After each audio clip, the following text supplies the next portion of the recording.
Hello friends, my name is Chris Orwig. Welcome to another workshop. This one, we're going to look at how we can create an effective Lightroom workflow. My name is Chris Orwig and I'm a photographer, author, and teacher. And you can find out more about me on Instagram. Just go to, or just do a search for Chris Orwig if you want more tutorials. I have lots of those. Go to chrisorwigtraining.com. Now, before we dive into Lightroom, I want to do a really quick intro so you can see some of the photographs that I like to take and I make. I photograph a lot of different things, whether that's friends like Chris Burkhardt here, or do commercial work. And as you can see, as I click through these photographs, I photograph family and kids and so many different things. And I just love getting out there with the camera. I like how it deepens our senses, how it kind of awakens us. It adds so much to life. And so I like photographing a wide assortment of things. My favorite probably though is portraiture. Yet this is not a portraiture workshop. This is more about how we can use Lightroom regardless of what type of photographs that we make. All right, well, let me tell you a little bit more specifically about who I am and what I do. And I'm an author. I've written 7 books. My most recent is called Authentic Portraits. I'm also an ambassador for Sony and a Sony artisan of imagery. Huge honor to do that. I'm a family man. I live in Santa Barbara, California. I have 3 daughters. Love living in Santa Barbara. I love family life. And I also love getting in the great outdoors, hiking, biking, surfing, swimming, backpacking, you name it. I love getting out there. And as a teacher, I've always been interested in trying to help people go from good to great, from awkward to awesome, from mediocre to magnificent, from silly to serene, from ineffective to intense, from okay to amazing.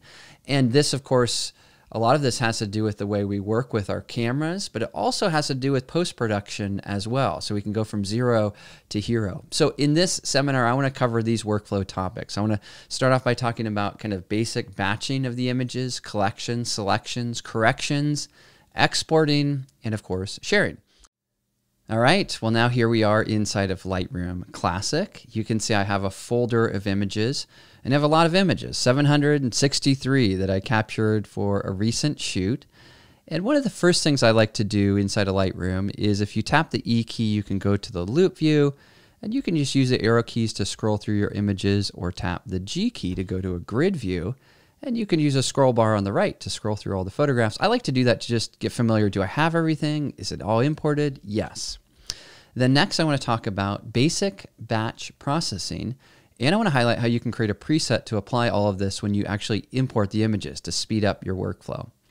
Okay, well here, let's go over to the develop module. You can do that by clicking on the word develop or by tapping the D key. Next, what we can do is we can go ahead and select all of the images. So I'm going to go ahead. It doesn't really matter which image is selected. It can be any image. And right now we don't even know which one's a keeper, but sometimes I like to find one that I kind of like. So I'm looking at something that I think is decent. Like this one, I kind of like it. So let's go with that. Next step is press Command A on a Mac, Control A on Windows to select everything. Then over here in the lower area, you click on Sync ... to open up the dialog. Whenever you see 3 dots, what that means in Adobe World is you're going to see a dialog. And I want to make sure I'm checking everything. So I'm just going to synchronize everything. And I'm going to flip this little toggle switch so that anything I do now will be applied to each and every image. In other words, we're batch processing every image just to get it looking good from the get-go. Now, what do I apply here?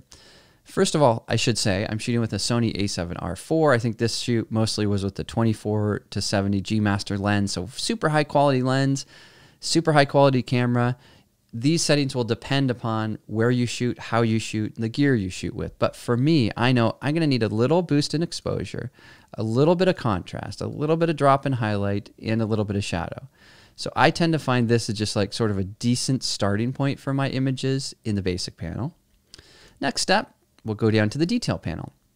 For sharpening, I bring my sharpening up pretty high, somewhere around 100.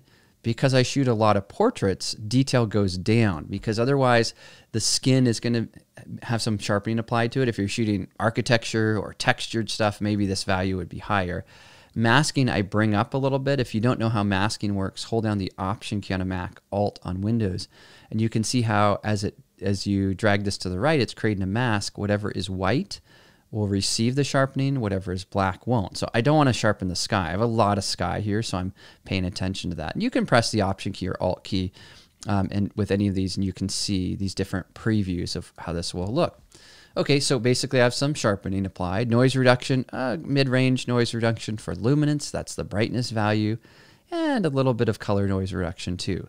The light on this shoot wasn't amazing. It wasn't horrible either, but these settings really depend upon the way you shoot, right? So, but for images like this, I think we're going in a good direction.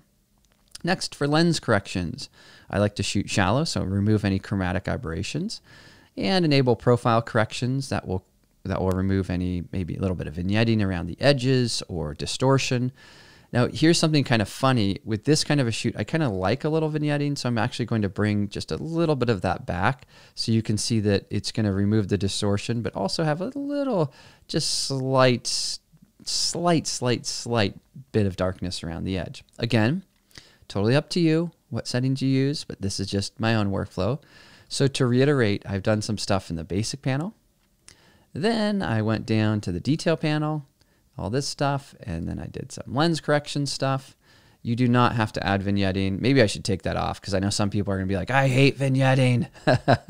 So I'll leave it off. Let's just say it's off. And basically, I'm just trying to get my image to sort of a good starting point. This is not finished. It's not amazing, but it's just a good starting point. You with me? Okay, so once we've done all that and with AutoSync turned on, now all of these images have these settings that we've applied. Now here's the cool thing. If you want to apply this on import, you can go to your presets panel, click on the plus icon, create a preset, and name this something like your name. So I'll just say Chris, see if I can spell my name right, Chris Orwig, import. And I want to have all these different settings included, and then click create. Now we'll save that over here, so that the next time when I import photographs into Lightroom, you know, when you connect your camera or your card, you can then select that from this pull down menu, and I can then choose that one, which is right here that we just created, so that all of these settings will be applied upon import, which is what I typically do.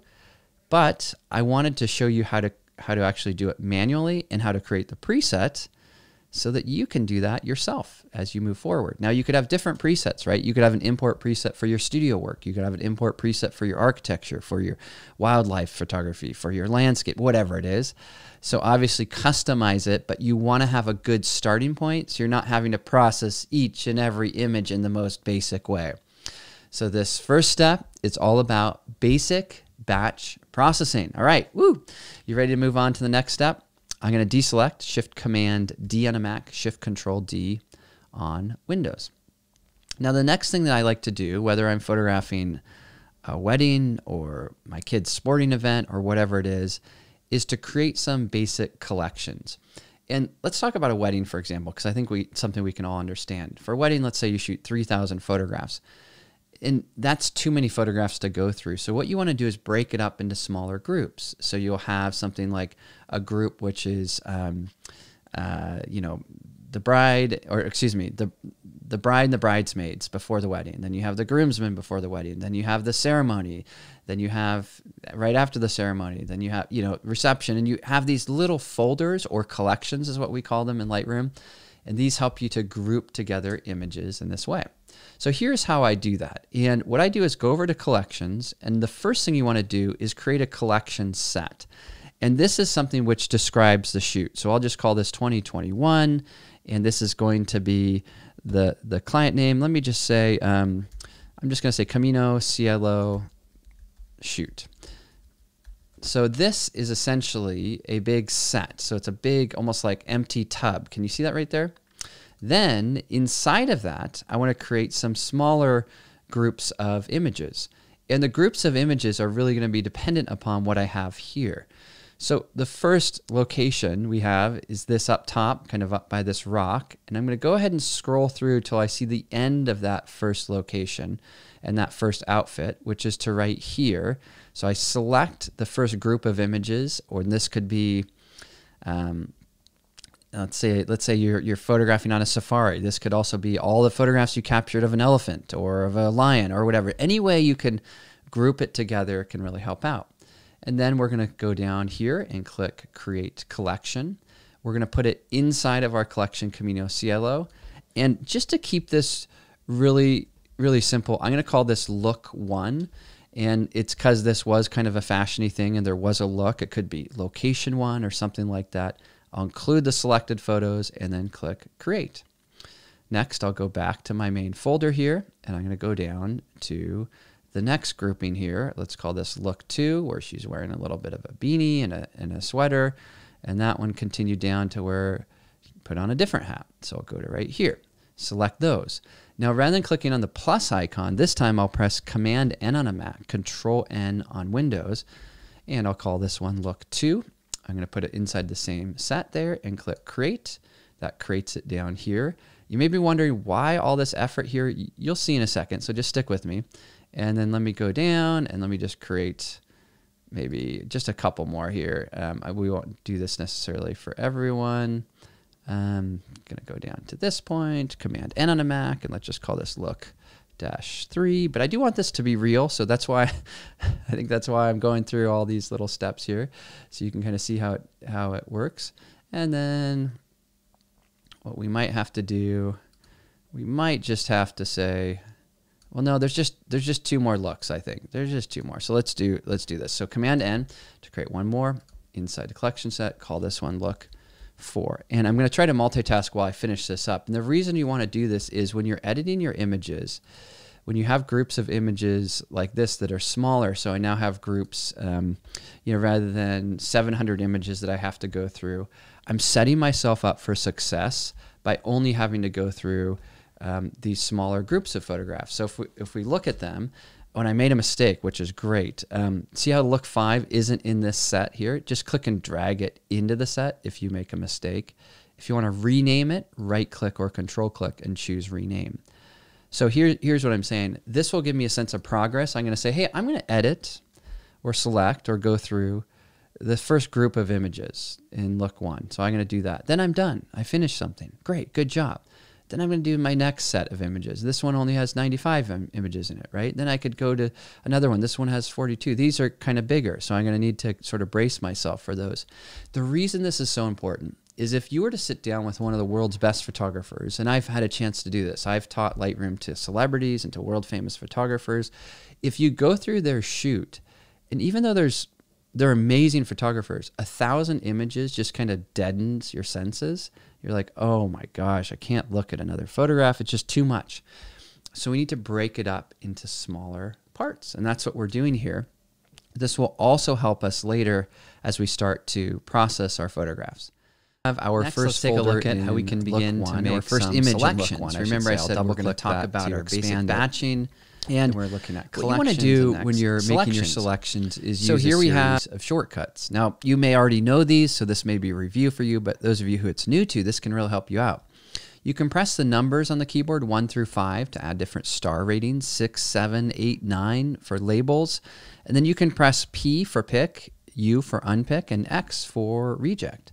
And so what I'm going to do is just remove all of those, and I'm going to go ahead and give this one a 0, and if you tap the 6 key to add a label, you can tap the 6 key again to remove the label. So basically, you want to choose either 1 through 5, 6 through 9, PU, or X to somehow make a selection.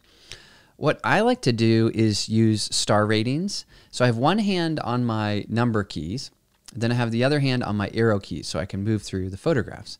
So this first image isn't very good. It was the first photograph of the shoot. I was just kind of testing my camera out. I noticed the landscape. It was beautiful. Then you can see I kind of modified my exposure. That's getting better. And then this one, I love this one. So I'm going to tap 1 for a 1-star rating. Now when I'm shooting, I am, in this case, shooting for a client, but I also shoot for myself. So that's always important to keep in mind.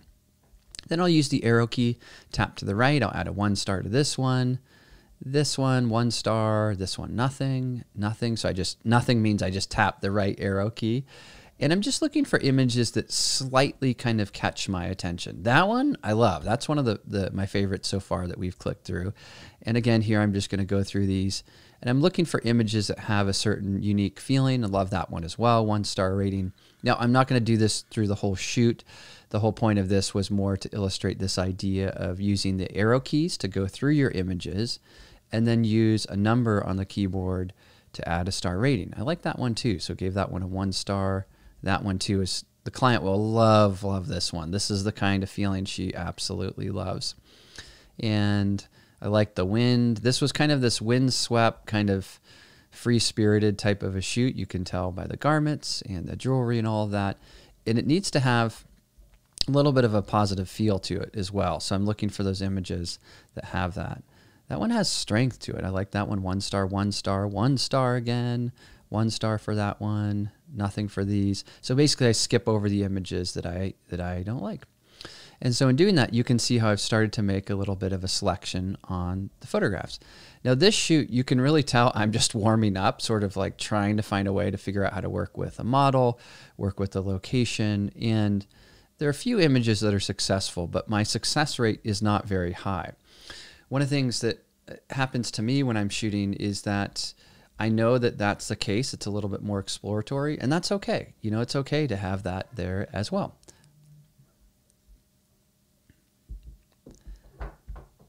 One of the things I know about myself is that that's kind of the case, especially in a new location and subject like that, and that's okay.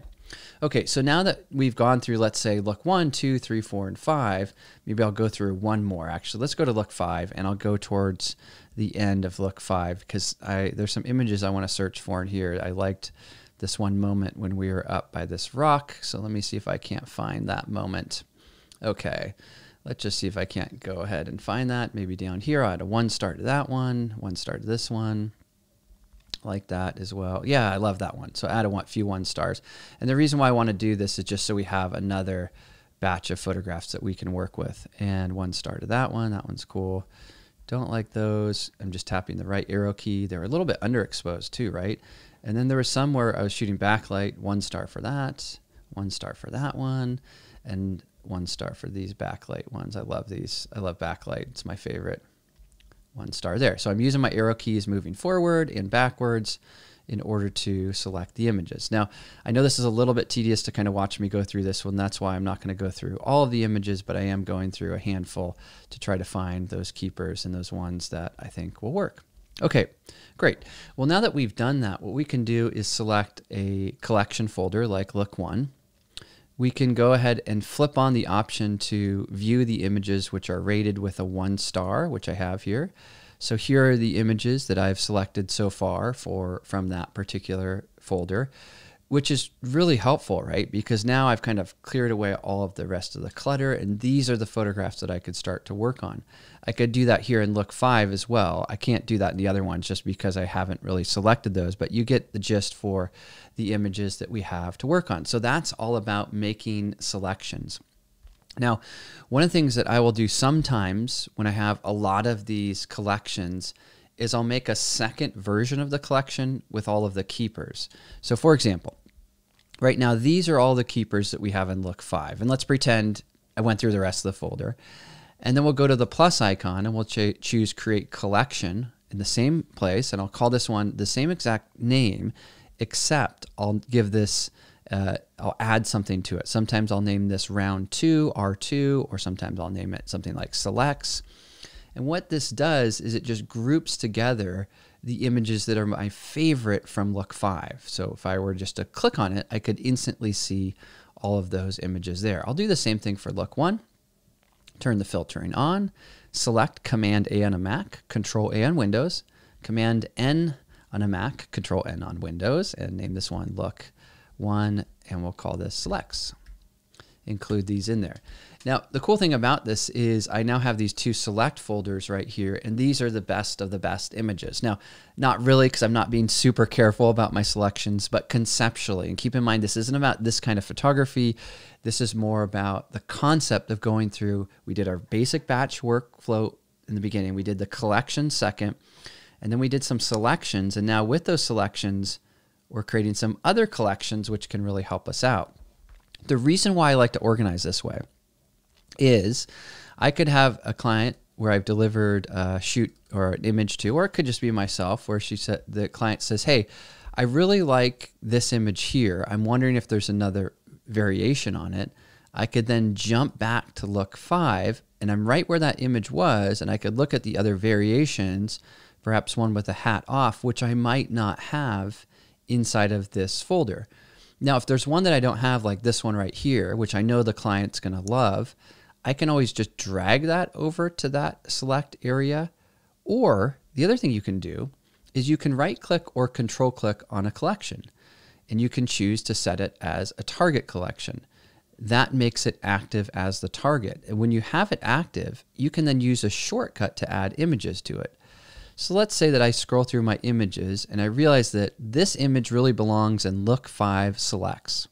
Here I can tap the B key and it will add that image to this collection right here. And we can see that it's now added to that there. So there's a nice way to be able to work with these, with all of these various shortcuts. Now, if you don't know these shortcuts, write them down because they can be so helpful in just organizing all of your images. And that's one of the biggest things is you got to organize it. You got to stay on top of it so that you can get more creative and accomplish even better results, right? Because if you're just clicking through 700 images kind of aimlessly and then can't find the keepers and they're not really organized, if you have to leave and come back, you know, it's a mess. So this will keep us, our workflow really running smoothly. All right. Well, the next thing I said I want to talk about is corrections. And corrections has to do with using our tools like the like the develop module and the basic controls, etc. So let's go ahead and jump over to the develop module. And here in the develop module, I have my first image from this set. I'm going to go to basic. It already has some adjustments applied to it. The adjustments I want to modify, I want to bring up my shadows a little bit more, bring down my blacks, experiment with the blue that I have there. It might actually strangely look good to bring in a little bit more blue and a touch of clarity and a touch of vibrance. So I'm just looking to kind of find the right vibe for this image. And let's say it's somewhere around there. Actually, I'm not really liking that vibe. Let me see if I can find a better look. I feel like it's a little too green. So I'm going to add a little bit more of a tint of magenta there. Yeah, something like that. Okay. So let's say this is the look that we like for image number 1. We've decided to use our controls or whatever it is. And I'll do a couple different versions of this, but the whole point is you pick one image and then you click and shift click so that you have the images which are all in the same light in the same location selected. Then we're going to batch process these. So I'm going to go ahead and turn off auto sync for a moment and just go to sync ... And it's going to say, hey, what do you want to batch process? Now, maybe I want to batch process everything. If that's the case, I'll just choose everything and then click synchronize. And now all of these images will have the same exact look. Now, to make this perhaps a little bit more clear, let me go back here. And let's say that I want to convert this first image to black and white, or maybe not by desaturating, I'll go black and white. Actually, let me just create kind of a sort of a desaturated high clarity type of a look here. See if I can't find something which has a little bit more of a vintagey vibe. How about that for the look? And let's go to effects and let's add maybe a little bit of a vignette feel. So this kind of has this old-timey feel to it. Now currently with this, it's just applied to the first image, but I want all of these images to have this look. So again, click on the first image of that set, hold down the shift key, click on the last image, go to sync ... and choose all the settings you want and then have synchronize. And then what will happen is now when I scroll through these images, they all have this kind of vintagey, I don't know what we call that look besides vintagey. Ooh, but that one that's kind of fun. I kind of like that one. Let me see. Yeah, I think it's actually kind of a fun way to process the image. Now, sometimes, I don't know if this happens to you, but it happens to me. You process an image and you get kind of carried away and you, let's say, add a vignette like we added, and then you go to some other images and then you come back and you realize, you know what? That doesn't look very good. No big deal. Just select all those images. This time I'll turn on auto sync and then I'll just remove that with this. I'm also going to go to tone curve and kind of brighten this image up a little bit, add a little bit more contrast there, and go back to effects. I don't want to add any brightness, but I definitely don't want to have any extra brightness there. I'm going to go to lens corrections. I think that's looking a lot better. I'm digging that. And I'm just going to look to modify this. I'm going to remove my contrast a little bit, maybe go a little more yellow. So in doing that, basically what I've done is I've then corrected this whole set of photographs. And when you correct photographs, sometimes it's nice to go to full screen mode to go to F is what I was going to say. So just press the F key, and that allows you to see the images without all of the rest of Lightroom. I know the client, she will love, love, love this look on this one. And so I'm processing that with her in mind and with the vibe for the shoot and the vision for the shoot as well. So if you don't like the look that I've created, keep in mind that is not the point. The whole point here is the workflow and the way that we're starting to improve our images. So I move to my next image, this one here, and I go to the develop module, and this one's underexposed. So I know I need to boost shadows. I know I need to bring up my overall exposure, and I feel like I need to find kind of a better color solution for this one. Again, I'm going to go kind of a little bit with less color. Less is more, I think, for this particular shoot. So I'm just looking for a way to do that. And so again, just sliding the sliders around and then moving to the next image. There's only one of those, so that's it. This one, again, I'm going to need more in my shadows, a little bit more contrast, and see if I can't deepen the blacks there a little bit, add a touch of clarity to give a little definition, a little more vibrance, and then a touch more of the tint color there too. That looks awesome. I love that. So when you have these one-off images, sometimes that's all you can do. If you have one that's similar, you can always click the previous button and it will apply those same settings. In this case, I feel like it was a little bit too bright, so I just move one slider. Then I move to my next image. And the next image is this really overexposed backlight photograph, which may not look good right now, but I love this kind of photograph, and I'm going to be able to kind of save it. So I'm going to bring my highlights down. Shadows I'll leave where they are. Bring my overall exposure down a little bit. I'm going to go to color grading. And in color grading, I like to add a lot of reds to my shadows, a lot of yellows to the highlights. I'm just going to try to find that mix. Go over here, add some more yellow to the overall image. Go back to color grading. So I'm just kind of mixing color together, right? Trying to find fun sort of way to create a look in this image. Go to tone curve, maybe use my tone curve. And again, if you don't know all these controls and sliders that I'm doing, that isn't necessarily the point. I'm not trying to teach everything about Lightroom. I'm trying to teach workflow. So I like the look of that one. I go to the next image. It's very similar. So I click previous. That will apply all those previous settings to this one. I can go to that next image. I can also click previous here. And sometimes what will happen is you'll get to an image and realize, well, here, now that it's up close, maybe it's a little bit, it's a little bit too heavy-handed with my coloring. So maybe I want to make it a little bit less red. That looks better. And move through the images in that way. This one, I don't even think this one's a keeper. I don't like this one. I don't know why I added it to the collection. So if we tap the G key to go back, we can see we're in Look 5 Selects right here. Here is that image. And I came across an image originally I liked, now I don't. What the heck do we do? How do we get rid of it? It's actually really simple. All you do is press the delete key. Now the delete key sounds like a really big, scary key, but it's actually not deleting the image. It's just removing it from this collection. So it still exists in the main folder. It still exists on the hard drive. It still exists in the other collection called Look 5. It just is not in Look 5 Selects. Okay, let's go back to this photograph. And again, I'm going to go to this one and just say, hey, why don't we process this in a similar way? So I'll use that previous little trick there where it applies those previous settings. And I like that. I like kind of the overdone, when I say overdone, it's like so yellow and sunsetty, and I like the feeling of that. And so I'm just going to click through a couple more images here. This one, it's kind of funny. It's out of order, right? So it should really be back over here. Let me make this bigger so you can see what I mean. So it should be back over by this image here. And so I want it to look like that image. So I can click on this one, hold in the Shift key, click on that one, and then we can go to sync. And when you have sync ... it opens up the dialog. But if I know the dialog's right, take a look at this shortcut. Hold down the Option key on a Mac, Alt on Windows, and it turns sync ... into just good old-fashioned sync.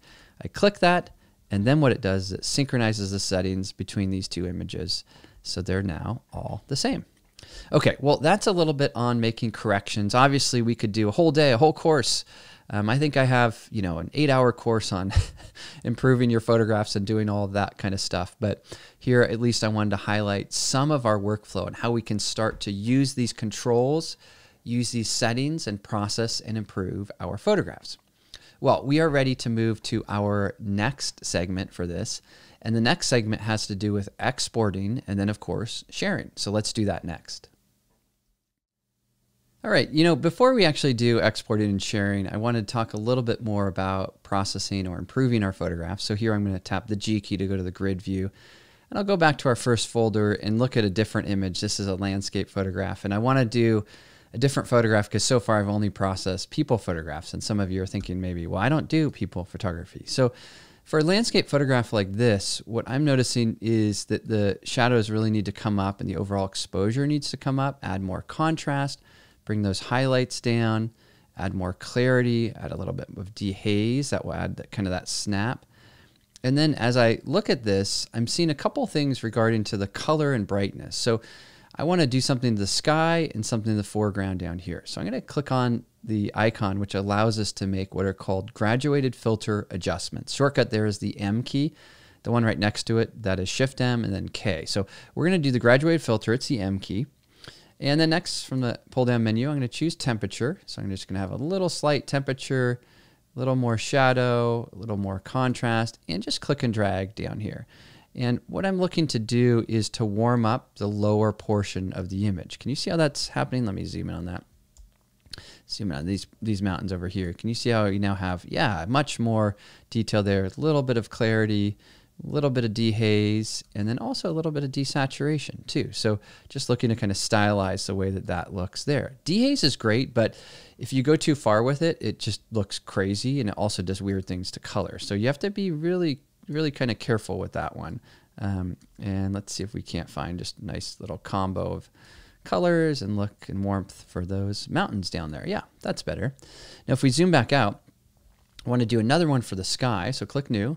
This one, I'm going to go to exposure. And what I want to do with this is I want to add a lot of clarity and some desaturation. So I'm just going to click and drag over this and move this down here a little bit further. And clarity and clouds are really good friends. The colors that I had in the sky, I wasn't totally keen on. I felt like, I don't know, it just wasn't looking great. And so I'm going to add some more contrast, some more exposure. I'm just looking to kind of fine tune the appearance of the sky. And I want this to be somewhat of a muted color palette. Click on my other one down here. It looks a little too warm, so I'm going to lower that down. Something like that. So here's before and after with those little adjustments. Cool. And then the overall before and after we can see like that. All right, next let's go find another image that we might be able to work on here. And let's say this one here. And I want to do just a couple more things, again, just to highlight a few other tips and techniques. Tap the R key. That gives us access to our crop tool. And then we can click and drag this crop to bring this in if we wanted something closer. And then double click to apply that. Now to reactivate the crop, just tap the R key again, reposition, double click to apply. Now, if you decide that with a crop that you really want to try out a few different versions of the crop, or for that matter, a few different versions of the way the image looks, we can use something which are called virtual copies. These are amazing. You press Command apostrophe on a Mac, Control apostrophe on Windows, and that gives us two versions of the image. I'll tap the R key. And this one, I actually want to do a vertical crop on. So I think this might be nice for maybe Instagram stories or something like that, or more of a vertical layout. And I'll double click to apply that. So I have two images, very distinct different images with different crops. Now, some of you are saying, okay, can you crop in that far? Well, I'm shooting with a 60 megapixel camera, so I actually can, and it will still print really well and look great. Other times, you may not want to change your crop. Maybe you want a virtual copy for a different look. So again, press Command apostrophe on a Mac, Control apostrophe on Windows, and maybe for the look that we want is something a little more like we did with that other one, kind of desaturated, maybe a little less contrast. Let me just see, I'm just sort of guessing at how I'm processing this.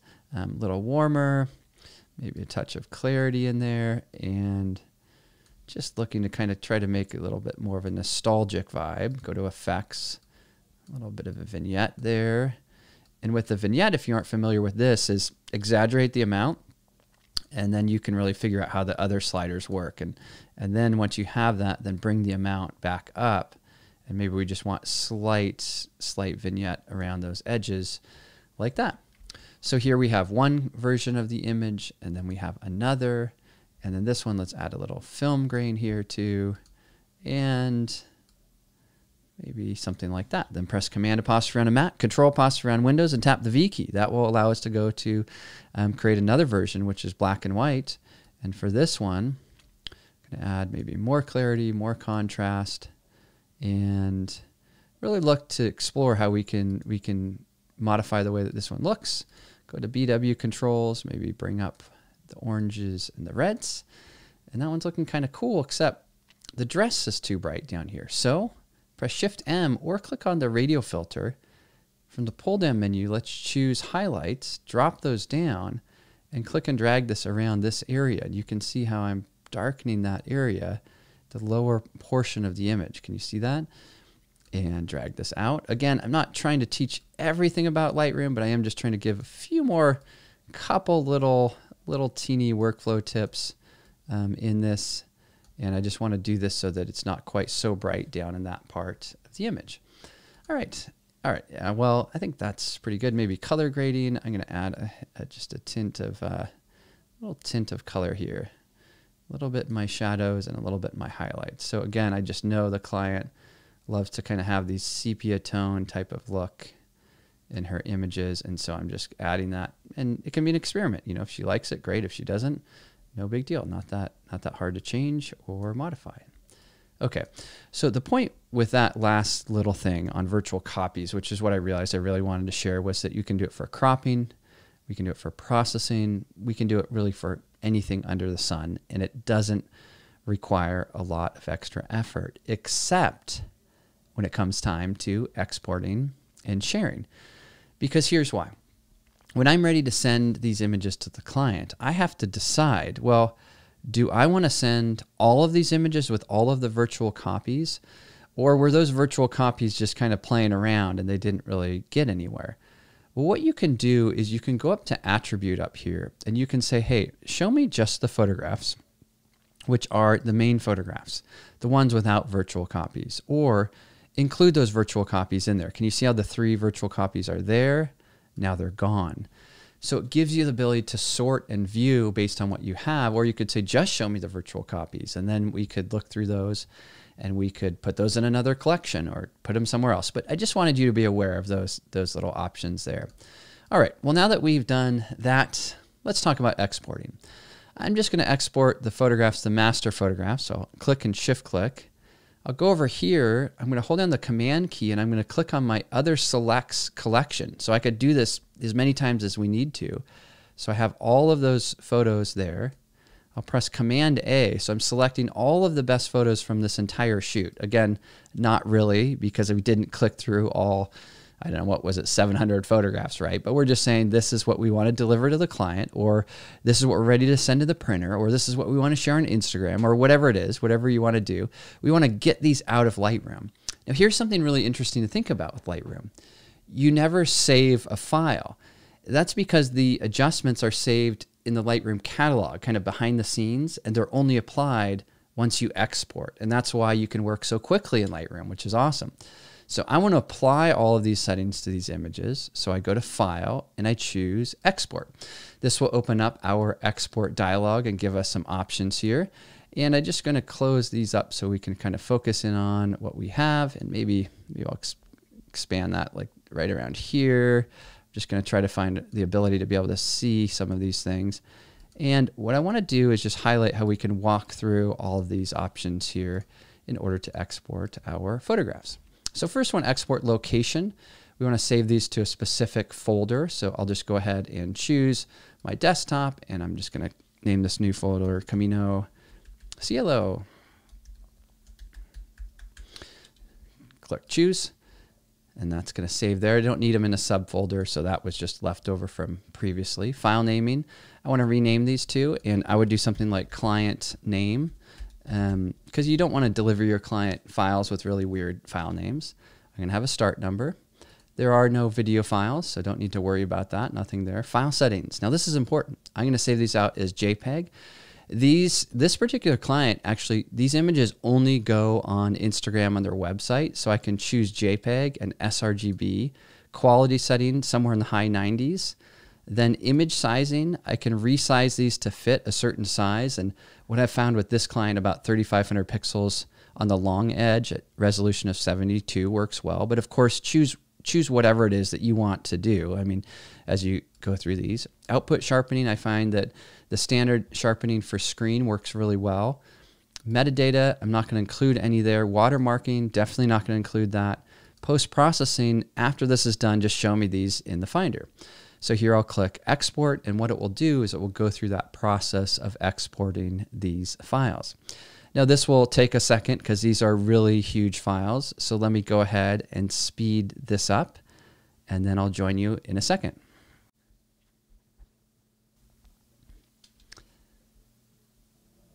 All right, so now it opened up the Finder window because I asked it to do that. And here we have all of these photographs that are exported and ready to go. And on a Mac, what you can do is in the Finder window, you can just press the space bar and kind of click through them, make sure they're good.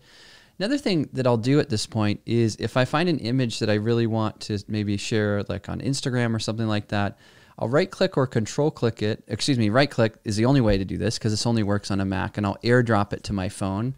And what that allows me to do is then to have that image right there on my phone. I could text that to a client, or I could just see how it's looking in that context. So that's something that I like to do. All right, well, when it comes to sharing these photographs, of course, we've seen how we could transfer them to a device. Another way, though, is to give them to the client, is to upload them. And what I do with these is I upload them to a service, which I use is called PixieSet. Now, you can really use anything. These are images that I already sent to the client, but it kind of illustrates you upload the images, and then here you can see there's a gallery, and it will send them a link to the gallery. And in this case, they can then scroll through the images. They can click on an image to see it larger. They can also play a little slideshow. They can have favorites. They can go through the photographs one at a time, and they can download all the high-res files from here. So I like to use that because I find it's a really nice way to be able to give the client images. And basically, this type of a service costs something, so you may not want to do it. You may want to use something maybe more functional like Dropbox. But I find that if you have a pretty and beautiful way to deliver images and to share images, especially with clients, it makes a big difference. So that's what I use, is something like this. And so that's what I would do with these images.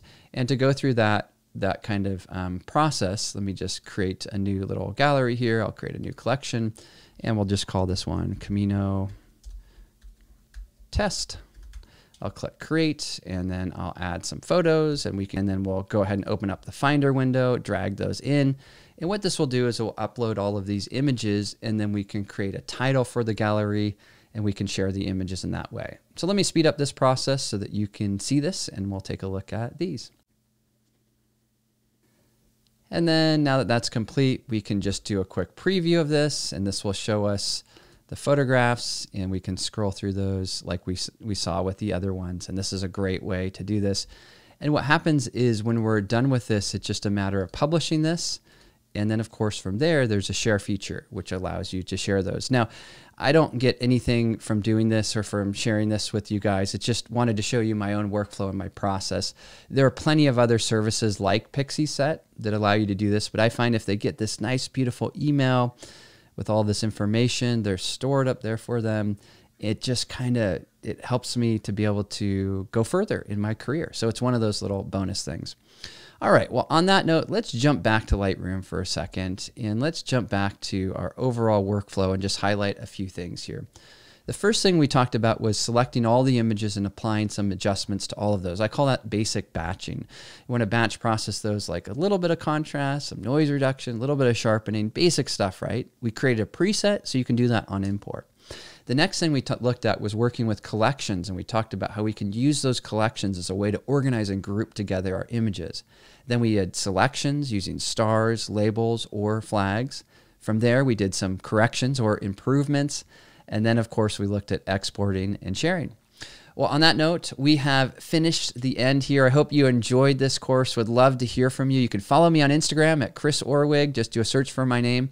You can find more tutorials at Chris Orwig Training. I hope you guys have an awesome rest of the conference. It's a huge honor to be part of this. Have a great rest of your day, you guys. Yoo-hoo! All right. Adios.